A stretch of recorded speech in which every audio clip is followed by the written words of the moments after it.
మన Hyderabad CCS detective department తరఫు నుంచి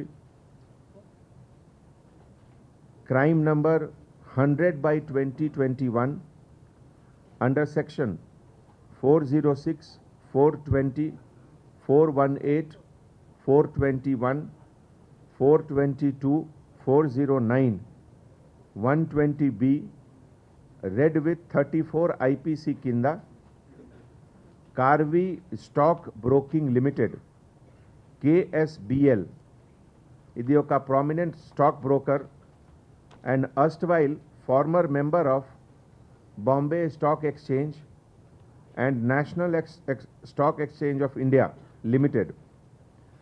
ఇది పైన కేసు రిజిస్టర్ అయింది and subsequently arrest was made today. ఇదికి బ్యాక్గ్రౌండ్ మీకు మన joint commissioner of police Avinash Mohanty గారు డీటెయిల్లో చెప్తున్నారు. Basically how cheating has been done, gross violation of SEBI guidelines. ఇదిలో సెబీ తరఫు నుంచి కంప్లైంట్ వచ్చింది and complainant Indus bank limited and తర్వాత వేరే బ్యాంక్ తరఫు నుంచి కూడా కంప్లైంట్ వచ్చింది. సో నేను అవినాష్ గారికి రిక్వెస్ట్ చేస్తాము, మీకు డీటెయిల్లో చెప్తారు. ఇది మైక్ మన దగ్గర ఇండస్ ఇండ్ బ్యాంక్ దగ్గర నుంచి ఒక కంప్లైంట్ వచ్చింది దట్ 137 crores వర్త్ ఆఫ్ ఒక loan was availed by Karvy stock broking limited by pledging కొన్ని సెక్యూరిటీస్ని ప్లెజ్ చేయడం చేసి ఈ లోన్ తీసుకోవడం జరిగింది. మీ అందరికీ ఐడియా ఉంటుంది, ఏదైనా స్టాక్ బ్రోకింగ్ ఫర్మ్లో డిమాట్ అకౌంట్స్ ఓపెన్ అవుతాయి, క్లయింట్స్ వాళ్ళ షేర్స్ దాంట్లో ఉంటాయి, షేర్స్తో పాటు క్యాష్ కూడా ఉంటుంది డిమాట్ అకౌంట్. దాంట్లో క్లయింట్స్ ఎప్పుడు షేర్స్ కొనడం అమ్మడం చేస్తూ ఉంటారు. సో క్లయింట్స్ వాళ్ళ పర్పస్కి షేర్స్ ప్లెజ్ చేసుకొని మార్జిన్ తీసుకోవచ్చు. కొందరికి ఐడియా ఉండొచ్చు, కొందరికి ఉండకపోవచ్చు. బట్ నా దగ్గర 1 lakh షేర్స్ ఉన్నాయి, నేను ఆ 1 lakh వర్త్ షేర్స్ ప్లెజ్ చేసి ఒక 80% కొలాటరల్ మార్జిన్ తీసుకుంటాను. అది కొలాటరల్గా పెట్టి మార్జిన్ వస్తుంది. ఆ మార్జిన్ మళ్ళీ మార్జిన్తో మళ్ళీ ఎక్స్ట్రా షేర్స్ కానీ ఫ్యూచర్స్ ఆప్షన్స్ ఏదైనాలో ట్రేడ్ చేసుకోవచ్చు. కానీ అది క్లయింట్ చేస్తాడు, క్లయింట్ బిహాఫ్ నుంచి ప్లెజింగ్ అవుతుంది. సో ఈ కంపెనీ, ఈ స్టాక్ బ్రోకింగ్ కంపెనీ ఏం చేసింది, client షేర్స్ని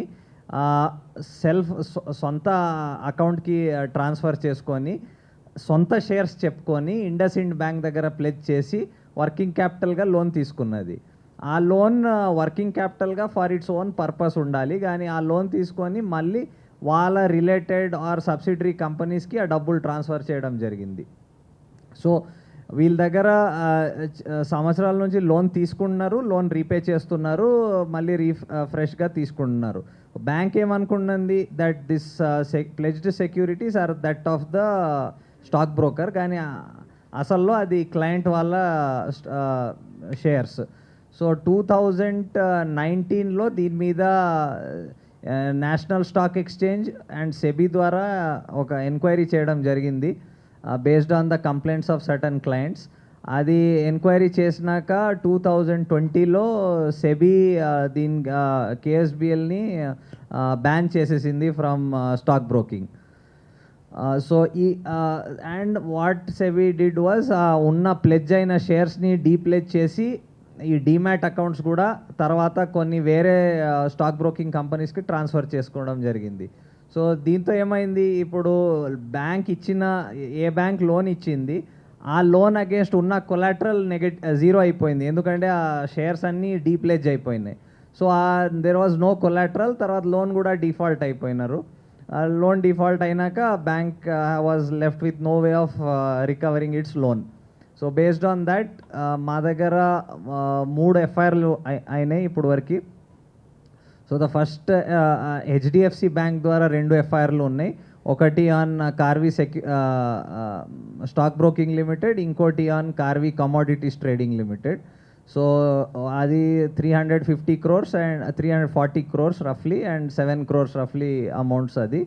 and this was by IndusInd bank about 137 crores.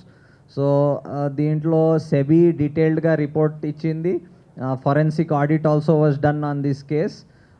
అవన్నీ తర్వాత ఎవిడెన్స్ చాలామంది ఈ customers of Karvy stock broking ఎవరు షేర్స్ ప్లెడ్జ్ అయిపోయి వాళ్ళు లోన్ తీసుకున్నారు వాళ్ళ ఎవిడెన్స్ కూడా తీసుకోవడం జరిగింది. జరిగినాక ఈరోజు అరెస్ట్ చేసాం మార్నింగ్. సో అది జ్యుడిషియల్ రిమాండ్కి కోర్ట్ ఆర్డర్ ఇచ్చింది. Further investigation will take place. వాళ్ళు లోన్ యాక్చువల్లీ వర్కింగ్ క్యాపిటల్కి తీసుకున్నారు, కానీ ఆ డబ్బులంతా వేరే కార్వి సంబంధించిన వేరే కంపెనీలకి ట్రాన్స్ఫర్ అయినాయి. కార్వి రియాలిటీ ఒకటి, ఇంకోటి కార్వి క్యాపిటల్ ఇన్వెస్ట్మెంట్స్ వేరే కంపెనీలకి వాళ్ళు ట్రాన్స్ఫర్ చేసుకున్నారు. Both as investment as well as loan to their subsidiary companies. Broking companies అది వేరే ఫర్మ్స్, వాళ్ళు వేరే బిజినెస్ చేసుకుంటారు. దాంట్లో ఐ థింక్ ఇన్ ల్యాక్స్ ఉన్నారు. I think around 2 lakh clients around. దాంట్లో సెబీ కొందరు క్లయింట్స్ది డబ్బులు రిటర్న్ చేసింది, షేర్స్ కూడా రిటర్న్ చేసినాయి. కానీ నేను ముందు చెప్పినట్లు ఆ డిమాట్ అకౌంట్లో డబ్బులు కూడా ఉంటాయి.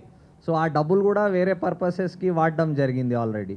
అండ్ కొన్ని షేర్స్ వీళ్ళు కూడా అమ్మేశారు ఆర్ ట్రేడింగ్ చేశారు ఆ షేర్స్ మీద. సో కొందరు క్లయింట్స్కి ఇంకా నైదర్ వాళ్ళ డబ్బులు వచ్చినాయి నార్ వాళ్ళ షేర్స్ వచ్చినాయి. సో ఇప్పుడు వరకు అయితే అది that is for the clients. కానీ ఇప్పుడు వరకు క్లయింట్స్ ఎవరు ఎఫ్ఐఆర్ ఇవ్వలేదు. This is based on the FIR of the bank, ఎక్కడ ప్లెడ్జ్ చేశారు సెక్యూరిటీస్, దాని మీద బేస్ అయ్యి ఉంది.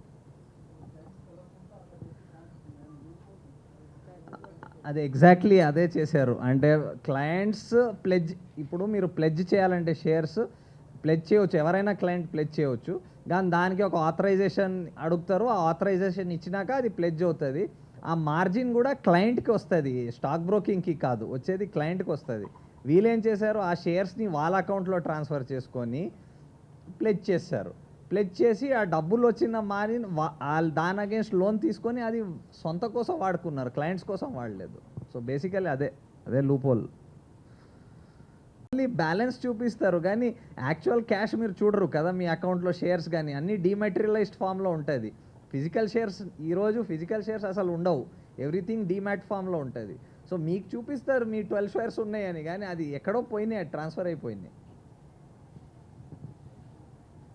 Subscribe to our channel by clicking the subscribe button. Click the bell button and enjoy the latest uploads from our channel.